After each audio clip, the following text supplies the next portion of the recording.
6 months later, Sarah stood on the observation deck of the newly constructed exchange station, watching as the first human volunteers prepared to depart for distant galaxies. The station itself was a marvel of combined engineering. Human creativity merged with gardener cultivation technology, creating a structure that seemed to grow rather than being built. Through the transparent aluminum viewports, she could see the departure bay where Captain Maria Santos was saying goodbye to her family before boarding the Gardner vessel Infinite. Bloom. Maria had been one of the first to volunteer for the exchange program, eager to bring human unpredictability to a galaxy where civilizations had been following the same efficient patterns for millions of years. The psychological evaluations are complete, reported Dr. James Webb, the human psychologist who had been tasked with screening volunteers. All 50 candidates show the optimal balance of creative thinking and emotional stability. Though I have to admit, I'm still not entirely sure what qualifies someone to teach chaos to alien civilizations. Sarah smiled, remembering her own transformation from a simple soldier to someone who could bridge the gap between order and randomness. According to the Gardners, the best qualification is the willingness to make decisions that don't make sense to anyone else. Admiral Korath 9 approached, his forearms carrying reports from across the galaxy. His normally rigid posture had developed a slight looseness over the past months, another casualty of humanity's infectious chaos. The results from the first exchange groups are remarkable, he announced. The Gardner volunteers in the Etherian systems have introduced something they call purposeful inefficiency to their resource management. Instead of optimal distribution, they're creating what they term beautiful waste, art installations made from surplus materials that serve no function except to inspire joy. And are people in the Gardner galaxies? Sarah asked. The Admiral's antennae performed what she had learned to recognize as a Zeltharian expression of amused bewilderment. Captain Harrison reports that he successfully taught a civilization of crystalline beings how to tell jokes. Apparently, their concept of humor had been purely mathematical until he introduced them to sarcasm. Dr. Webb shook his head in wonder. A year ago, the biggest challenge facing humanity was whether we'd be accepted into galactic civilization. Now we're teaching other galaxies how to be more human. Through the viewports, the Infinite Bloom began to pulse with preparation sequences. Its organic hull shifted through patterns of color that seemed to respond to the emotional states of its passengers.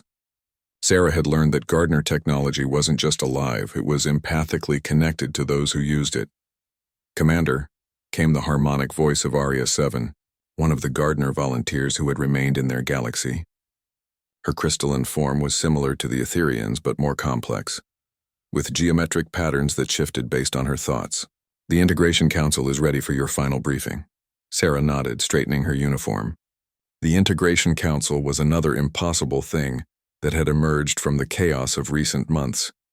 A governing body that included representatives from 17 different galaxies, all working together to manage the unprecedented cultural exchange. As they made their way to the council chamber, Sarah reflected on how much had changed.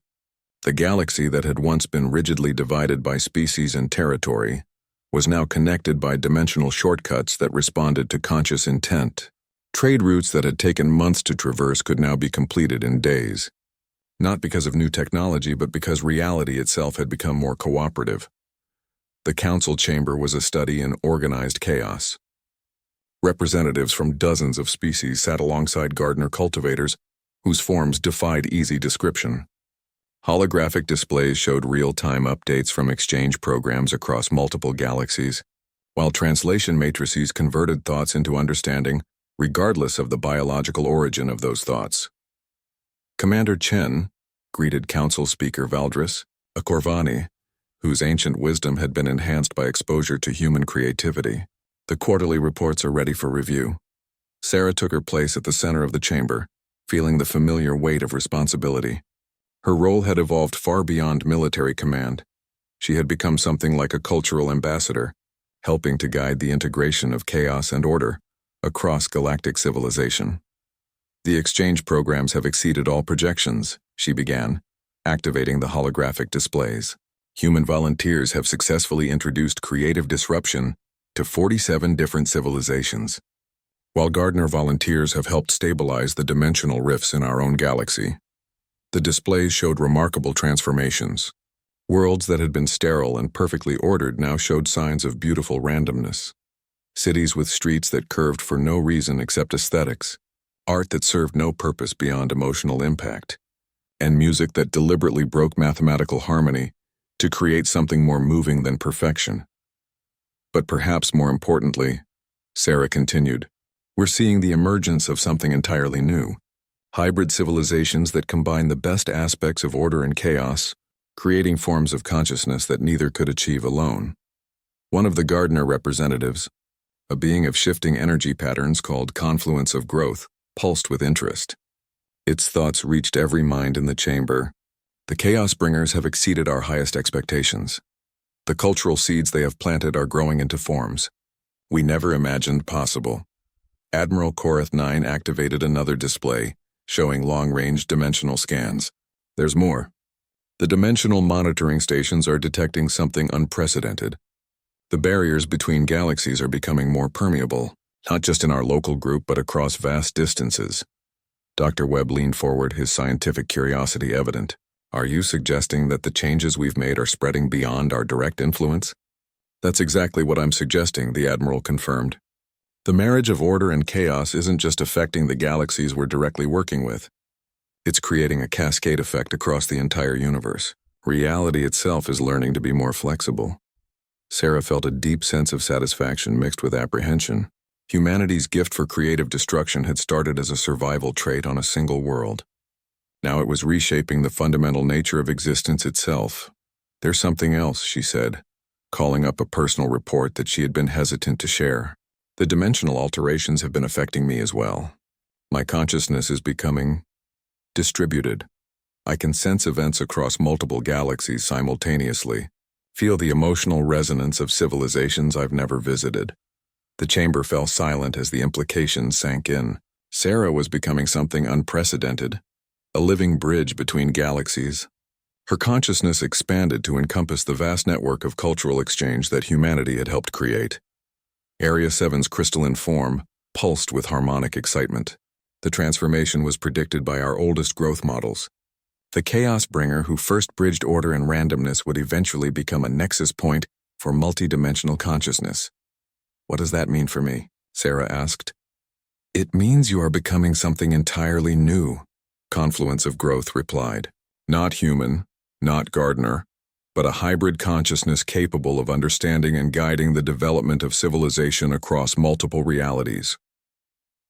Through the chamber's viewports, Sarah could see the exchange station's gardens, areas where Gardner cultivation technology had been combined with human creativity to create life forms that shouldn't exist. Plants that grew in mathematical spirals but bloomed in random colors. Trees that sang harmonies while their leaves danced to rhythms that defied musical theory. The question is, Dr. Webb said quietly, what happens next? We've proven that chaos and order can coexist, that different forms of consciousness can learn from each other. But what's our ultimate goal? Sarah smiled, feeling the vast network of consciousness that now touched her mind. Humans teaching aliens to laugh. Ancient civilizations learning to take beautiful risks. Entire galaxies discovering that perfection was less interesting than creative imperfection. Our goal is what it's always been, she said. To survive, to grow, and to help others do the same. We've just expanded the definition of others to include every form of consciousness in the universe. She gestured to the displays showing the spreading dimensional changes, the cultural exchanges, the emergence of hybrid civilizations. A year ago, we were fighting to save one galaxy. Today we're helping 17 galaxies learn to be more than they thought possible. Tomorrow, she paused, feeling the vast potential of the universe unfolding around them. Tomorrow we'll find out what happens when chaos and order stop being opposites and start being partners. Outside the station, the Infinite Bloom completed its departure sequence and vanished into dimensional space, carrying its human passengers toward adventures in galaxies where perfection was about to learn the value of beautiful mistakes. Behind it, more ships were already preparing for departure, part of an endless exchange that was transforming the nature of existence itself. Sarah Chen, the human who had learned to fight gods and ended up teaching the universe to dance, watched them go in 1D. The alien fleet materialized at the edge of the core prime system, like flowers blooming in the vacuum of space. Their ships defied every principle of engineering Sarah had ever learned. Organic curves that pulsed with bioluminescent patterns, crystalline structures that seemed to grow and reshape themselves as she watched, and energy matrices that created geometric impossibilities in three-dimensional space. "Contact in T-minus 30 minutes, reported Lieutenant Commander, seeing from her position aboard the newly reconstructed Defiance. The ship bore the scars of its previous destruction proudly, its hull now incorporating both human engineering and Etherian dimensional technology. "Admiral Korath 9 reports all fleet elements are in position." Sarah stood on the bridge, feeling the strange new energy that flowed through her reconstructed body respond to the approaching vessels. Since her resurrection, she had discovered abilities that shouldn't exist. The capacity to sense dimensional distortions, to perceive probability patterns, to understand technologies that operated on principles her original human brain couldn't have comprehended. "Any response to our communication attempts?" she asked. "Negative, Commander. They're maintaining radio silence except for that single repeating message, seeking the Chaos Bringers who slew the Eternal Dark. No indication of hostile intent, but their weapon systems are confusing." Sarah didn't need the sensors to know that. Her enhanced perception could feel the energy signatures of the approaching ships, and what she sensed made her deeply uneasy. These weren't weapons designed to destroy. They were tools meant to create, to reshape, to transform reality according to alien will. "Commander," came the harmonic voice of Professor Nimtel over the communication channel. "I've completed my analysis of their technology. The results are disturbing. Disturbing how? These ships appear to be equipped with reality engineering devices. Not weapons in any conventional sense, but tools capable of rewriting the fundamental laws of physics in localized areas. They could theoretically transform our entire fleet into energy patterns, then rebuild us according to their own design specifications." Before Sarah could respond, the alien fleet suddenly decelerated and arranged itself in a perfect geometric formation around Core Prime. The mathematical precision of their positioning was beautiful and terrifying, a demonstration of control over space and time that surpassed even the most advanced galactic technologies. Then they spoke. The communication didn't come through radio waves or quantum transmissions. Instead, the message appeared directly in the minds of every conscious being in the system, translated into perfect understanding, regardless of species or language. "Greetings, Chaos Bringers. We are the gardeners of reality. We have traveled from the spaces between galaxies to meet those who taught order to dance with chaos." Admiral Korath 9's voice crackled over the communications network. "Commander Chen, we're receiving requests for instructions from 17 different species commanders. No one knows how to respond to beings who can speak directly into our minds." Sarah felt a strange sense of familiarity with the alien communication method. Since her reconstruction, she had occasionally found herself knowing things she had never learned, understanding concepts that existed beyond normal human comprehension. These visitors used technology, but they had somehow evolved beyond the rigid boundaries that separated thought from reality. "All units, maintain defensive positions but do not power weapons," she broadcast to the fleet. "If they wanted to destroy us, we'd already be dead." She opened a response channel, though she wasn't entirely sure how. The process felt natural despite being completely impossible. "This is Commander Sarah Chen of the Galactic Defense Initiative. You're seeking the ones who defeated the Unmaker. That would be us." The response came immediately, carrying undertones of what might have been amusement. "We expected beings of vast cosmic power, wielding technologies that bend reality to their will. Instead, we find small creatures of flesh and metal, barely escaped from their birth worlds. Yet the dimensional echoes do not lie. You accomplished what we thought impossible." "We had help," Sarah replied, unconsciously including the gathered fleet in her gesture. Every species in the galaxy contributed to the victory.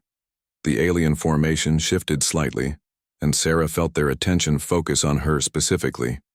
The sensation was like being examined under a microscope made of pure thought. Fascinating. The Chaos Bringer speaks of unity while existing as a fusion of order and randomness. You have been changed by your contact with the spaces between dimensions. You are becoming something new, Professor. Nimtel's voice cut through the communication.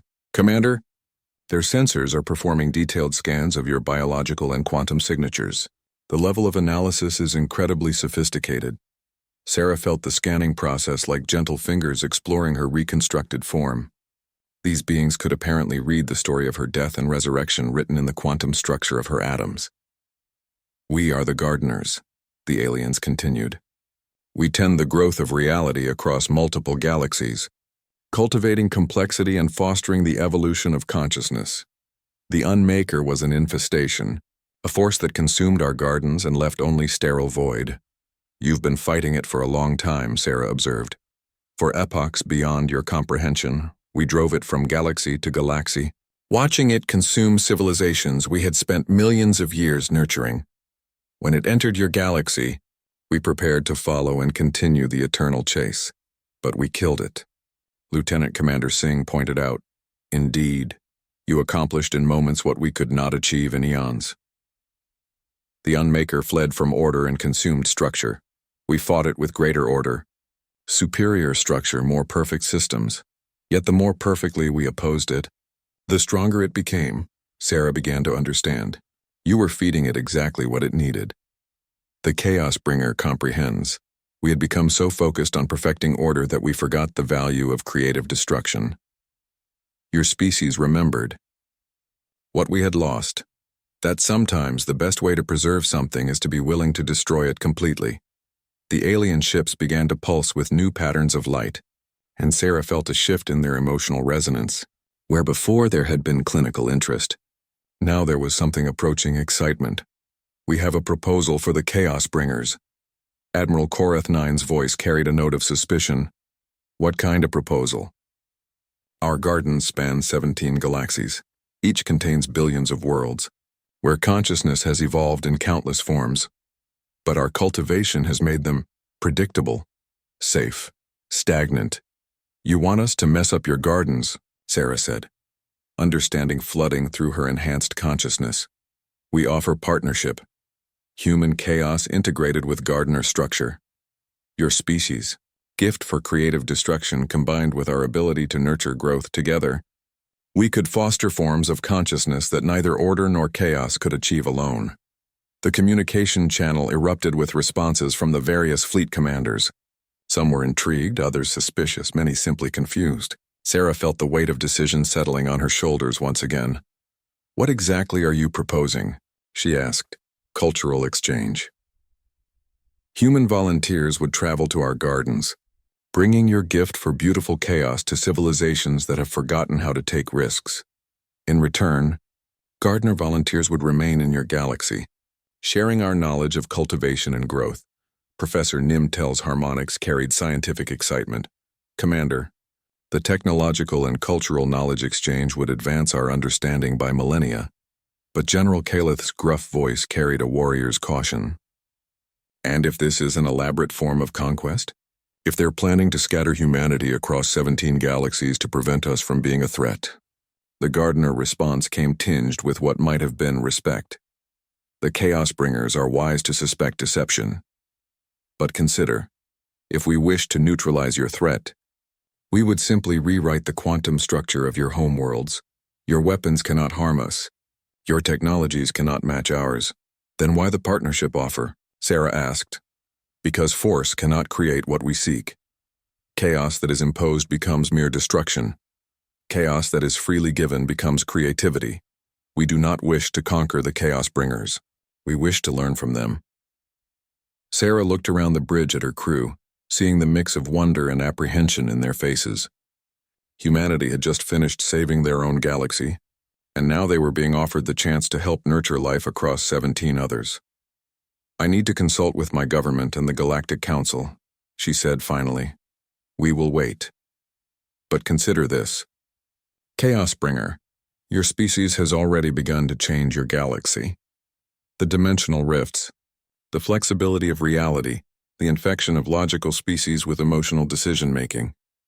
You have proven that order and chaos can coexist." The alien fleet's light pattern shifted to something that felt like a smile. "Now imagine what you could accomplish with 17 galaxies as your canvas." 3 weeks after the Battle of Core Prime, Sarah Chen stood in a medical bay that defied every law of physics she thought she understood. The Etherian healers had reconstructed her body from quantum fragments scattered across 17 dimensions, a process they described as theoretically impossible, but practically inevitable given human stubbornness. Her reflection in the mirror showed new scars, but these were different from the others.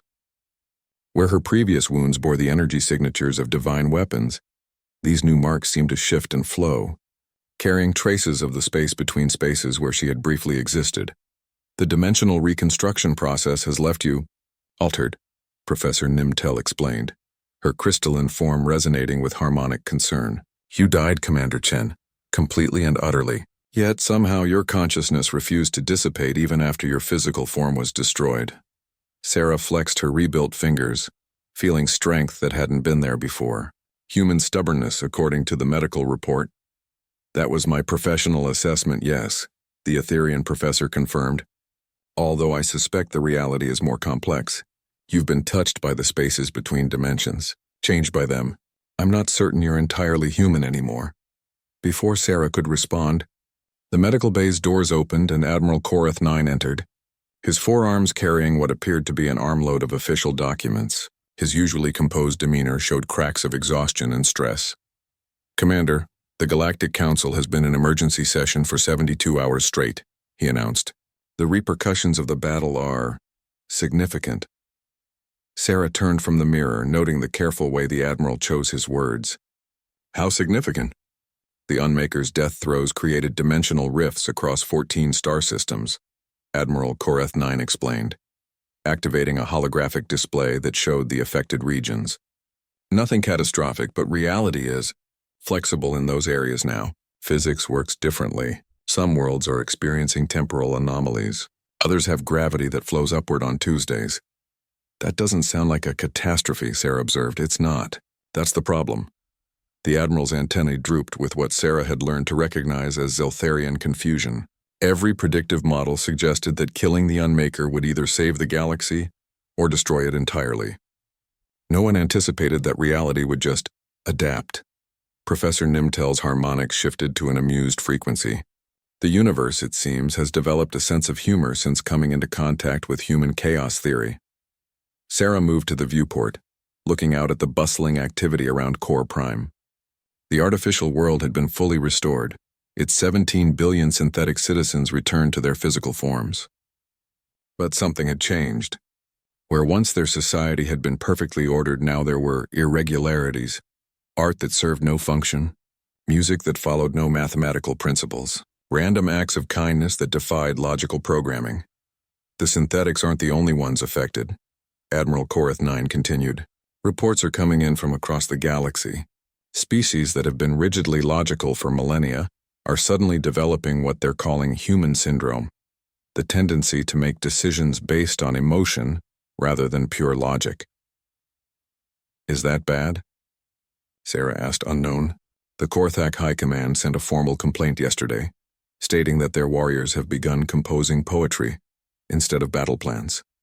The Etherian Collective has stopped calculating optimal resource distribution and started creating what they call beautiful inefficiencies. Even my own people are reporting unusual behaviors. Sarah turned back to face the Admiral. Such as? Yesterday I spent 3 hours watching a sunset instead of reviewing fleet status reports, he admitted, his voice carrying a note of bewildered wonder. I can't explain why. The aesthetic experience served no tactical purpose, provided no useful information, and contributed nothing to our defensive capabilities. Yet it was pleasant. The implications of his words settled over the medical bay like a gentle weight. The defeat of the Unmaker hadn't just saved galactic civilization. It had infected it with something entirely new. The ordered, logical societies that had ruled the stars for millennia were learning to be human. There's more, Admiral Korath 9 continued, his tone becoming more serious. The dimensional rifts aren't random. They're creating shortcuts through space-time. Journey times between distant star systems have been reduced from months to days in some cases. It's as if the universe is rearranging itself to be more convenient. Professor Nimtel's crystalline form pulsed with scientific excitement. The preliminary data suggests that reality is becoming more responsive to conscious intent. The rigid physical laws that governed our universe for billions of years are becoming negotiable.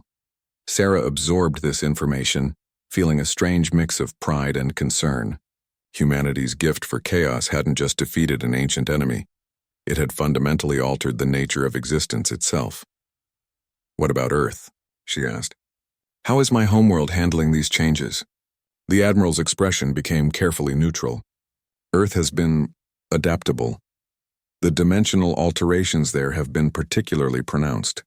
Your people seem to view physics-defying phenomena as minor inconveniences rather than reality-breaking catastrophes. For example, last week gravity stopped working in the city of Tokyo for 6 hours. Instead of panic, the humans organized what they called a flying festival. Children sold balloon animals that actually flew like living creatures.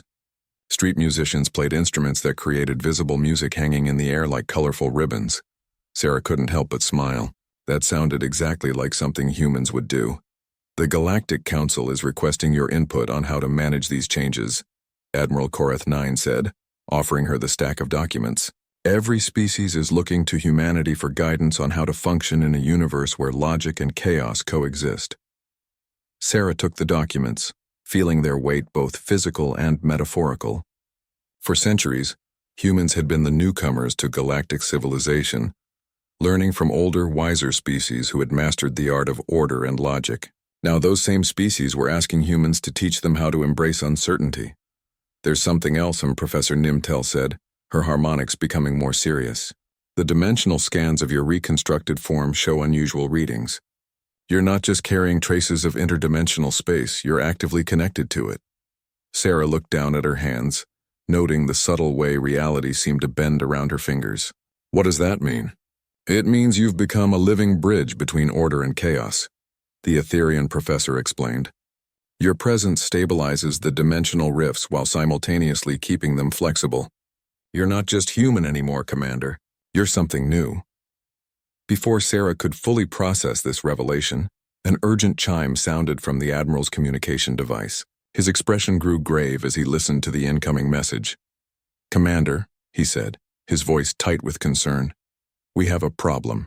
The dimensional monitoring stations are detecting something approaching from the void beyond our galaxy." "Something big?" Sarah felt a familiar chill run down her spine. "Another entity like the Unmaker?" "No," Admiral Korath 9 replied, his forearms manipulating the holographic display to show long-range sensor readings. "This appears to be a fleet. Ships using technology we don't recognize, moving at speeds that shouldn't be possible." The display showed a vast armada of vessels emerging from the space between galaxies. Their design was unlike anything in the galactic databases. Organic curves mixed with geometric precision, creating ships that looked like they had been grown rather than built. "And Commander," the Admiral added, his voice dropping to a whisper, "they're broadcasting a message on all frequencies. They're looking for the ones who killed the Unmaker. They're looking for us." Sarah studied the approaching fleet, feeling the strange new energy in her reconstructed body respond to the presence of something equally anomalous. The universe had changed when humanity introduced chaos into the cosmic order. Now it seemed that change had attracted attention from beyond the known boundaries of reality. "How long until they arrive?" she asked. "At their current speed, approximately 14 hours. Sarah nodded, already feeling her mind shift into tactical mode. The victory over the Unmaker had been just the beginning. Humanity had proven that chaos could defeat ancient order, but now they would have to face whatever came after. "Admiral, recall all fleet elements to Core Prime. Professor, I need everything you can tell me about those ships and their technology."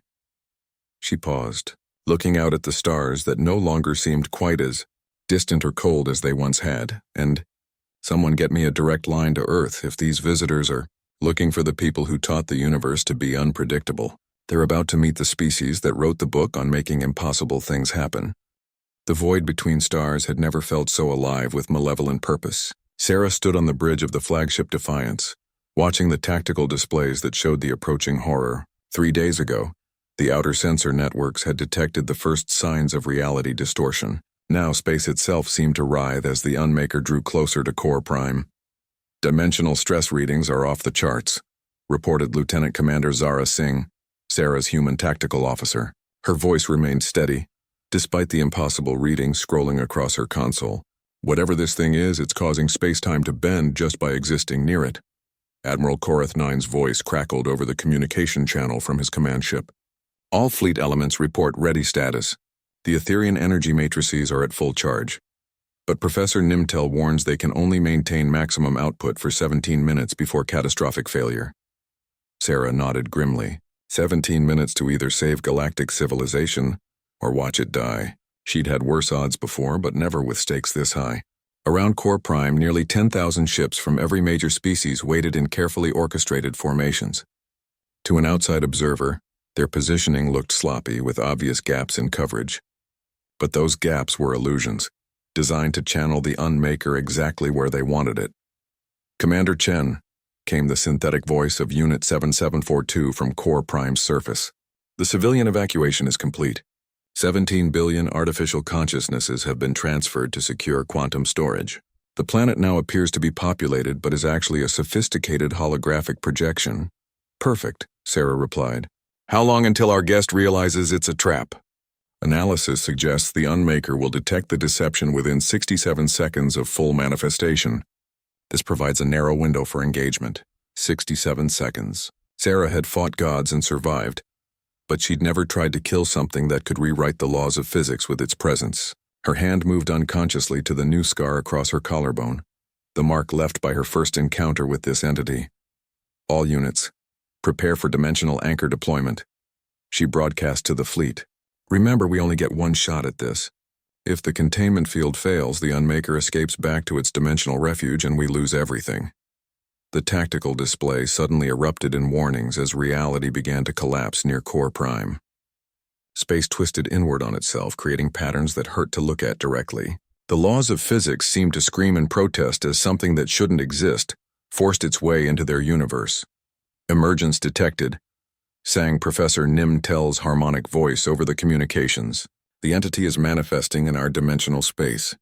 Dimensional anchor deployment in 3, 2, 1.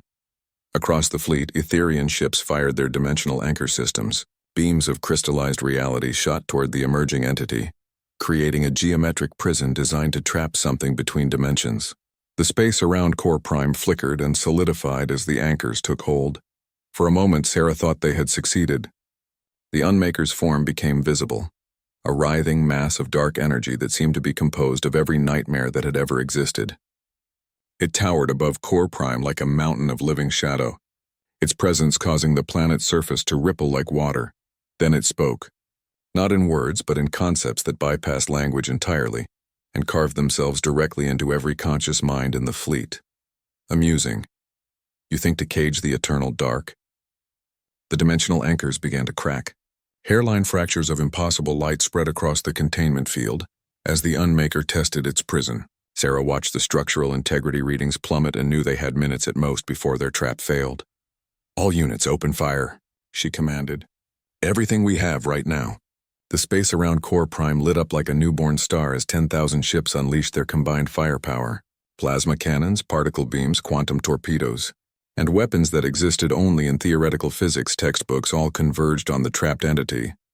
For a brief, glorious moment, the Unmaker reeled backward under the assault. Its form wavered and parts of it began to dissolve. Sarah felt a surge of hope. Maybe they could actually win this. Then the entity laughed. The sound was like reality breaking. Ships throughout the fleet suffered system failures as their crew's minds struggled to process an emotion that shouldn't exist. The Unmaker's form solidified, growing larger and more terrible as it fed on the energy directed at it. "Your weapons sustain me. Your order becomes my chaos. Your hope feeds my eternal hunger." "Dimensional anchors at 15% and falling," Lieutenant Commander Singh reported, her voice tight with barely controlled panic. "At current degradation rate, containment failure in 90 seconds." Sarah stared at the impossible entity, consuming their firepower, and felt a familiar sensation.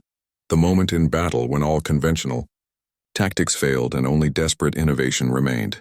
It was the feeling that had saved her against the devourer of suns, the moment of clarity that had shown her how to banish the Void Weaver. "Cease fire," she ordered. "All units, cease fire immediately. Commander?" Admiral Korath 9's confused voice came through the static. "The entity is still manifesting. If we stop attacking, if we keep attacking, we're just feeding it, Sarah interrupted. Unit 7742, are you still monitoring from Core Prime? Affirmative, Commander. The entity's attention is focused entirely on the planetary surface. It appears to be savoring the anticipated consumption of our civilization's most ordered society. Sarah's mind raced through possibilities. The Unmaker fed on order, on complexity, on the structured energy of advanced civilizations. Every weapon they fired just gave it more power.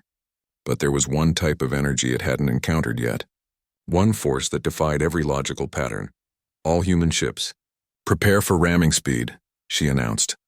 The communication channels erupted in protest from the other species commanders. General Callith's voice cut through the chaos. Commander Chen, that's suicide. Human ships represent a fraction of our total firepower. Exactly, Sarah said, her voice carrying the calm certainty of someone who had found the impossible solution. We're not going to feed it order. We're going to feed it chaos. She turned to her own crew, seeing the understanding dawn in their eyes. They were human. They knew what came next. Set ramming course for the entity's core mass, she ordered. All human vessels follow my lead. Maximum speed, no formation, no coordination. Pure, random, beautiful chaos. Lieutenant Commander Singh's hands flew over her controls. Course set, Commander. Engineering reports they can give us 30% over maximum rated speed, but the engines will explode within 5 minutes. 5 minutes is more than we need, Sarah replied. She opened a fleet-wide channel. All non-human vessels maintain position and prepare for opportunity fire. Whatever happens next, wait for my signal. The Defiance lurched forward, its engines screaming in protest as they exceeded every safety parameter. Around it, 200 other human ships broke formation and accelerated toward the Unmaker in a completely random pattern. No coordination, no tactics, no strategy beyond the simple principle of hitting the enemy as hard as possible. The Unmaker's attention shifted from Core Prime to the approaching vessels. For the first time since its manifestation, Sarah detected something like uncertainty in its communication. What is this? Your craft approach without pattern, without purpose. This is not order. No, Sarah said aloud, her words carried to every ship in the fleet. This is human. The first wave of human ships struck the entity's form and exploded in brilliant fireballs. But instead of feeding the Unmaker, the chaotic energy disrupted its cohesion. Where ordered weapon fire had strengthened it, random destruction weakened it. Sarah felt the Defiance's engines beginning to overload. The ship shuddered as internal systems failed, but still she pushed forward.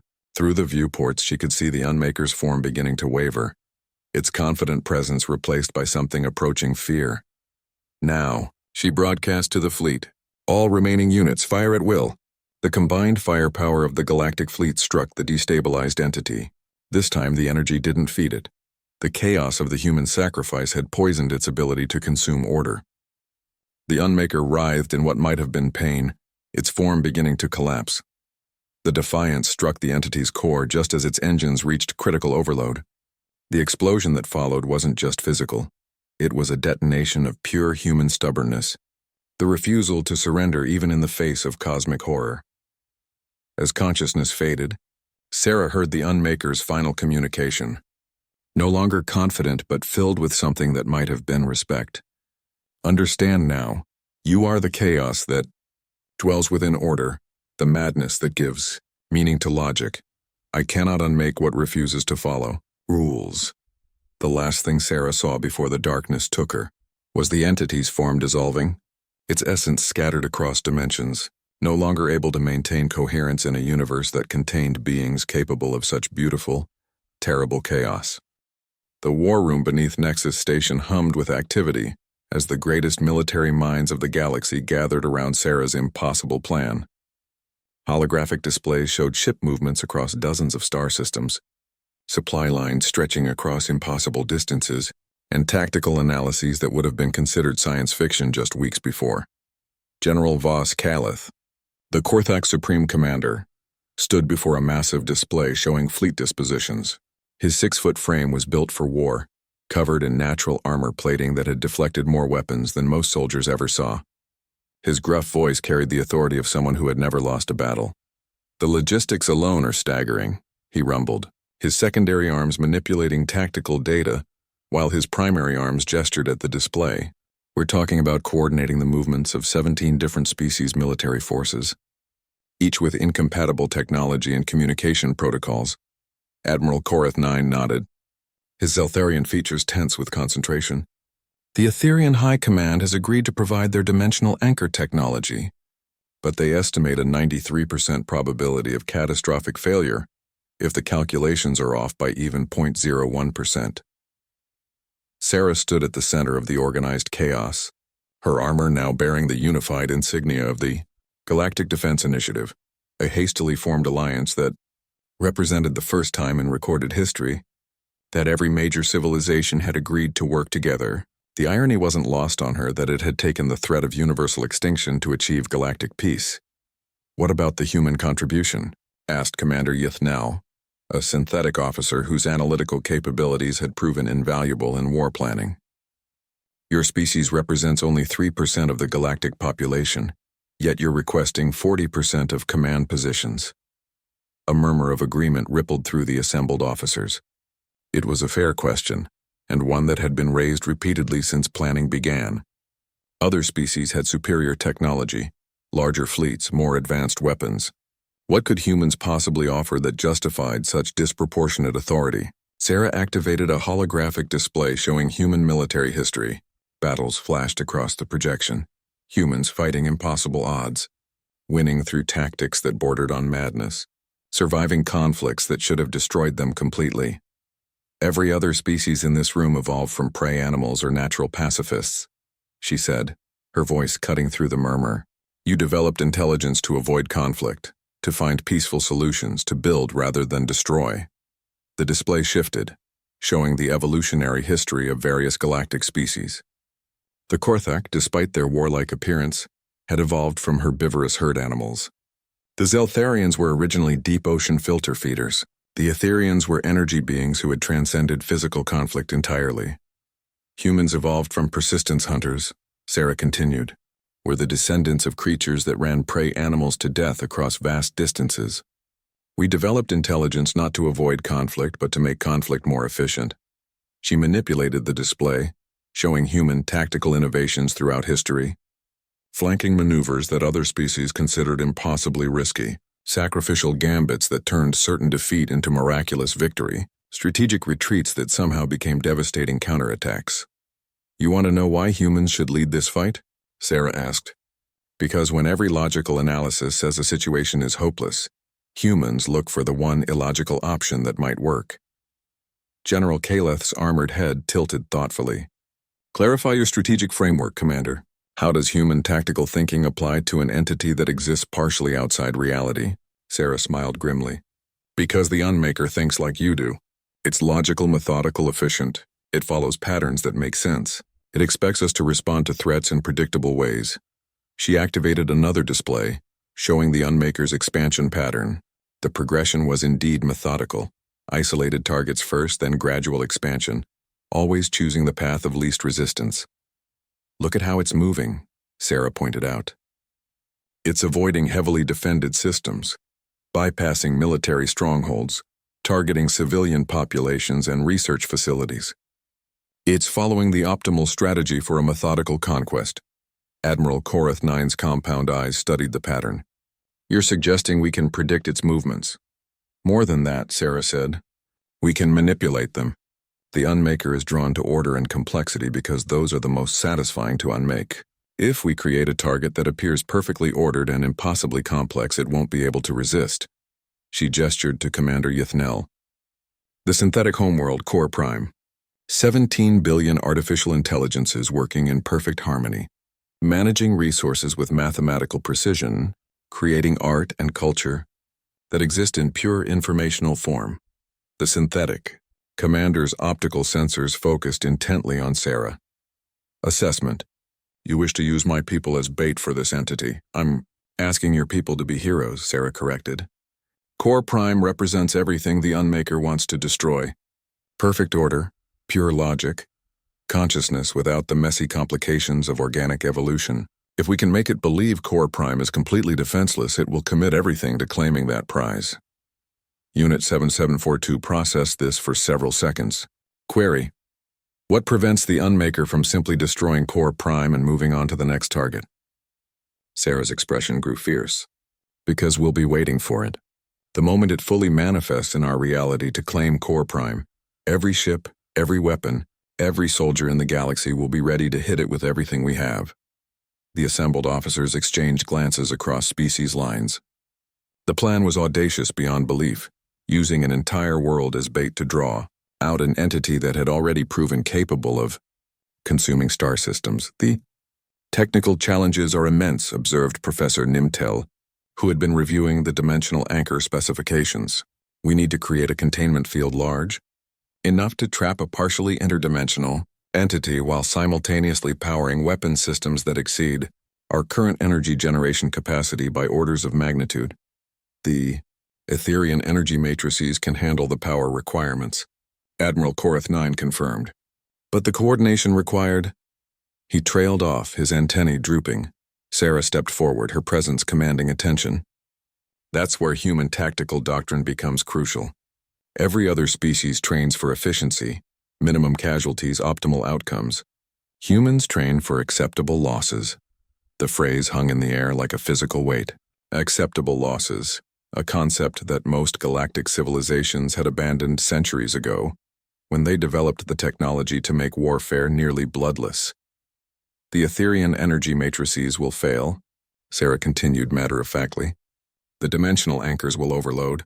Ships will be destroyed, soldiers will die, entire fleets might be sacrificed. The question isn't how to prevent these losses, it's how to make them count. General Kaleth's eyes gleamed with understanding. You're not planning a battle, you're planning a funeral pyre, and you want to make sure the Unmaker burns with us. If necessary, Sarah agreed, but I don't think it will come to that. Because there's one thing the Unmaker doesn't understand about organic life. One variable it can't calculate. She looked around the room at the assembled officers, beings from dozens of worlds, representing billions of years of combined evolution, united for the first time in galactic history. It doesn't understand that sometimes, when you back a predator into a corner, it doesn't curl up and die. Sometimes it tears your throat out with its last breath. Commander Yithnel's optical sensors dimmed slightly. The synthetic equivalent of contemplation. Assessment. The probability of mission success remains extremely low. Probably, Sarah admitted. But the probability of survival if we do nothing is 0. I'll take long odds over no odds any day. The war room fell silent as each officer contemplated the magnitude of what they were planning. They were preparing to gamble the fate of galactic civilization on a single throw of the dice, led by a human who measured success not in victory, but in how much damage they could inflict while losing. When do we begin? General Kaleth asked finally. Sarah's smile was sharp as a blade. We already have. The Unmaker is watching us, learning our patterns, waiting for the perfect moment to strike. What it doesn't know is that every move we've made since leaving that research station has been designed to draw it exactly where we want it. She activated the final display, showing real-time fleet movements across the galaxy. Ships were converging on Core Prime from dozens of directions, but their approach patterns were deliberately sloppy, showing gaps in coverage that any competent strategist would exploit. The trap is already set, Sarah said. Now we just have to wait for our guest to arrive. The council chamber of Nexus Station had seen many emergency sessions over its 1,000-year history, but never one quite like this. Representatives from the major galactic powers sat around the circular table, their various breathing apparatus and environmental suits creating a symphony of mechanical sounds.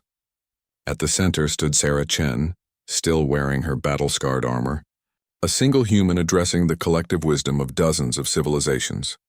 Admiral Korath 9, the Zeltharian station commander, activated the holographic display with a gesture of his primary manipulator. Commander Chen has requested this emergency session to address what she terms a Class Omega threat. The floor is yours. Commander.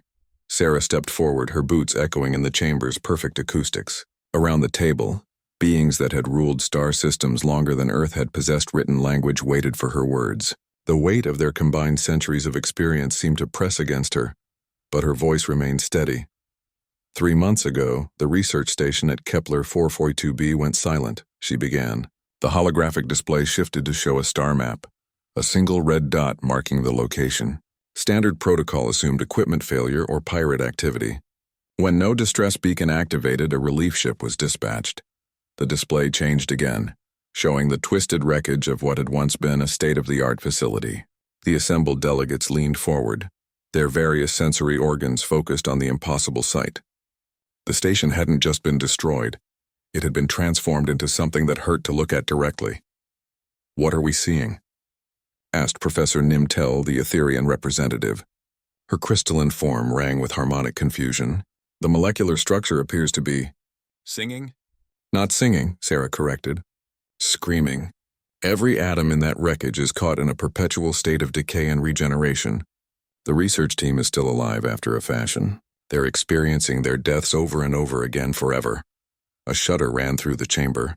The Korthak ambassador, a being known for his species' legendary stoicism, made a sound that might have been a whimper. The relief ship lasted 47 minutes before it began the same transformation. Sarah continued, "But not before they transmitted this."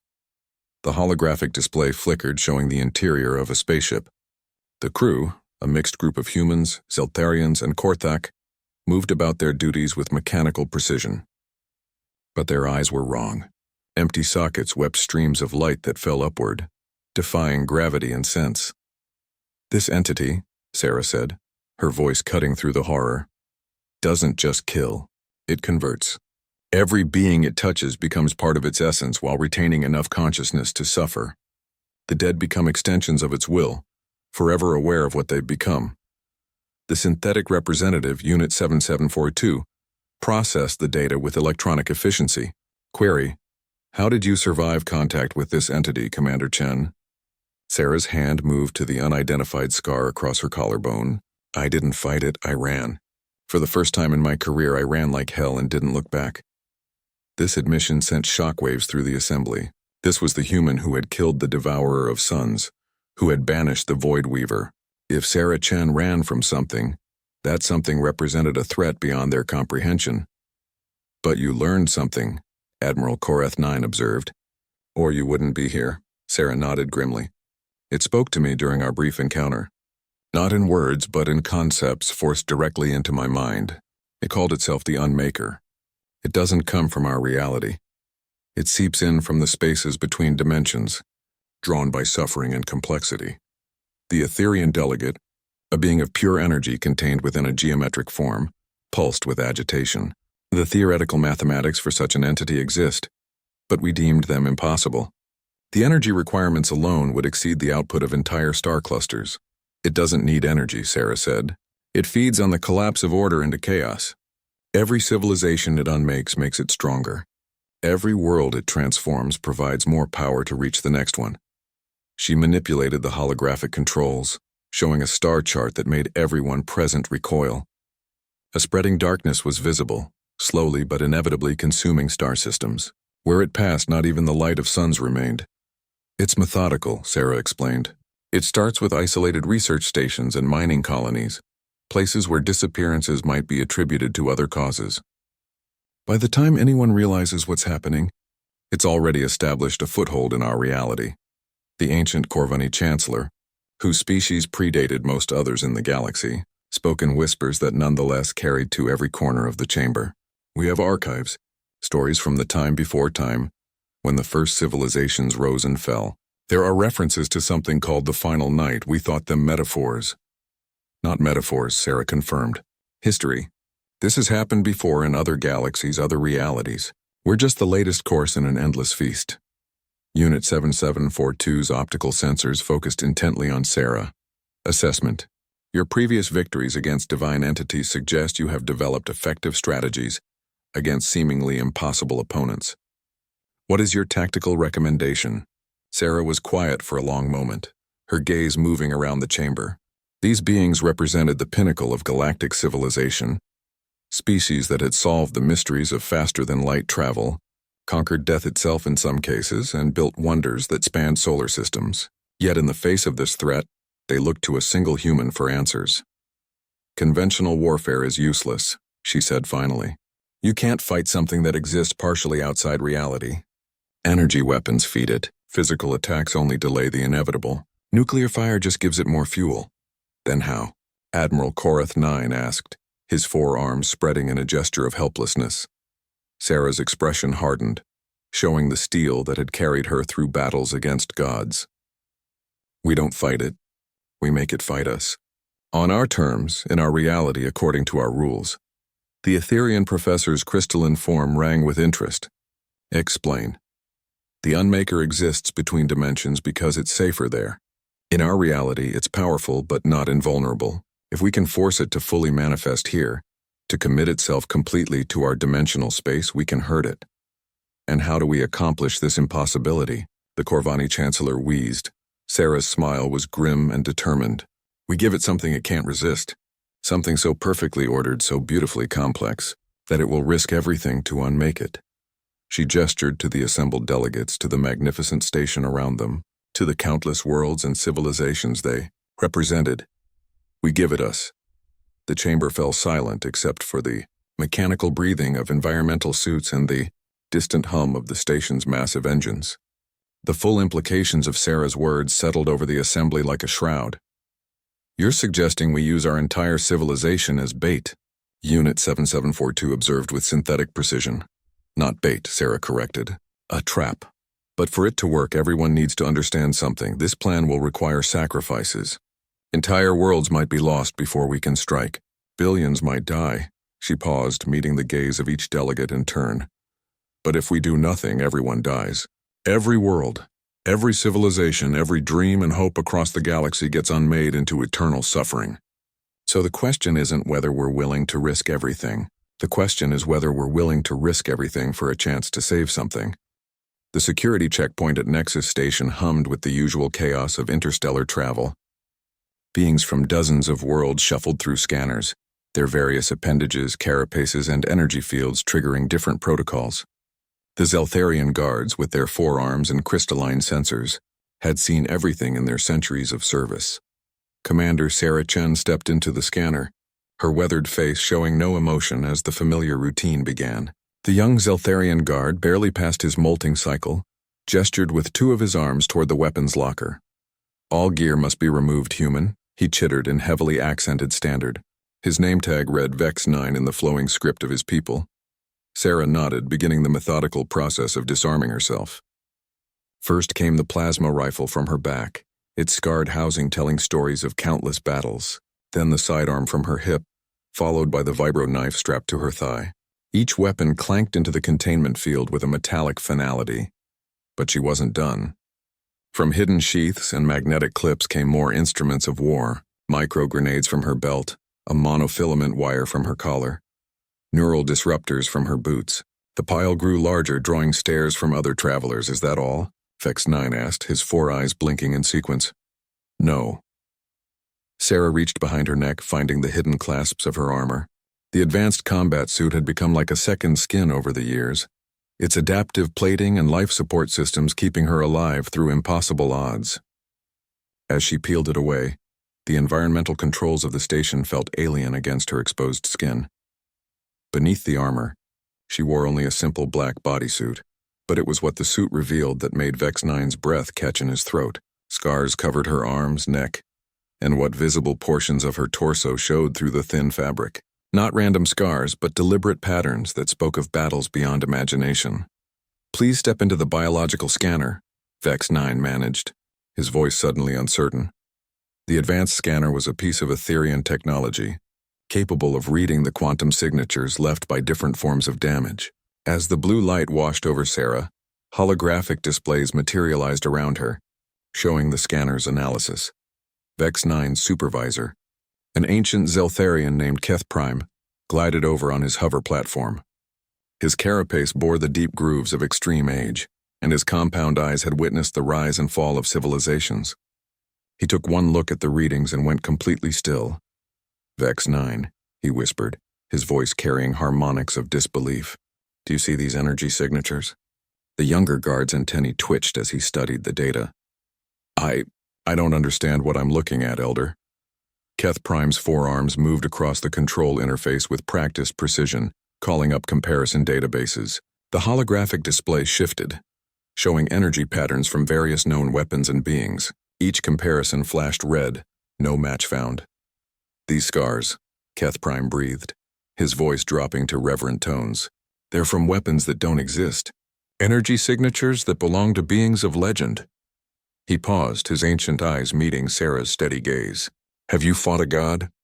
The question hung in the air like a challenge. Around them, the busy checkpoint seemed to fade into background noise as other travelers unconsciously backed away. Even the Nexus station's advanced AI seemed to focus its attention on the small human standing in the scanner.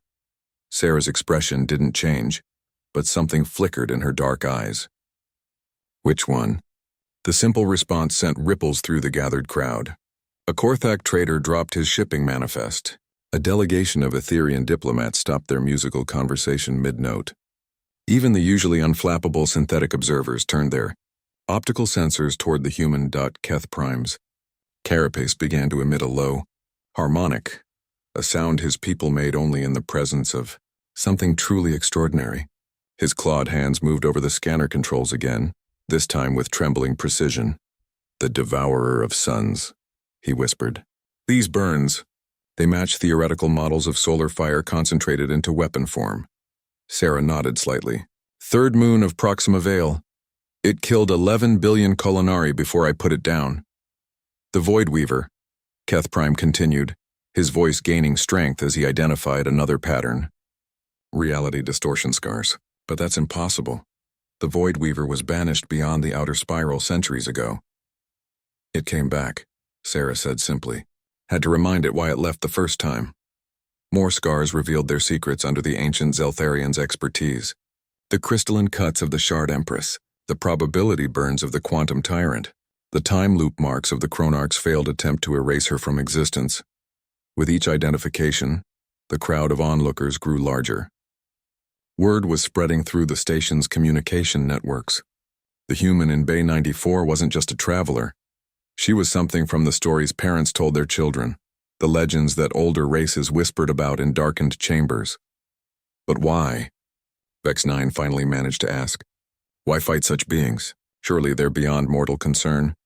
Sarah's gaze swept across the diverse crowd that had gathered, beings from 100 worlds, representing dozens of species, all living their lives in the peaceful corridors of Nexus Station. Traders, diplomats, families, scholars, all existing because someone had been willing to stand between them and the darkness. Because someone has to, she said, her voice carrying across the now silent checkpoint. Because if we don't fight them when they come for others, there won't be anyone left to fight them when they come for us. The scanner chimed, indicating the scan was complete. Sarah stepped out, her movements fluid despite the weight of revelation that had settled over the checkpoint. She began the process of rearming herself, each weapon finding its place with practiced efficiency. As she sealed her armor back into place, Keth Prime approached with slow, deliberate movements. In his forehands he carried a small crystalline badge, the Zeltharian Seal of Honor. Rarely given to outsiders. Commander Chen, he said formally, Nexus Station recognizes you as a protector of the peaceful paths. Your weapons are welcome here, and your passage is forever free. Sarah accepted the badge, clipping it to her armor with a slight nod. Thank you, but I'm not here as a protector today. I'm here because something new is coming, something that makes the old gods look like children playing with toys. The ancient Zeltharian's antennae drooped. How do you know? Sarah's hand moved to a new scar, still pink with recent healing that ran across her collarbone. This one the scanner hadn't been able to identify, because it already found me once.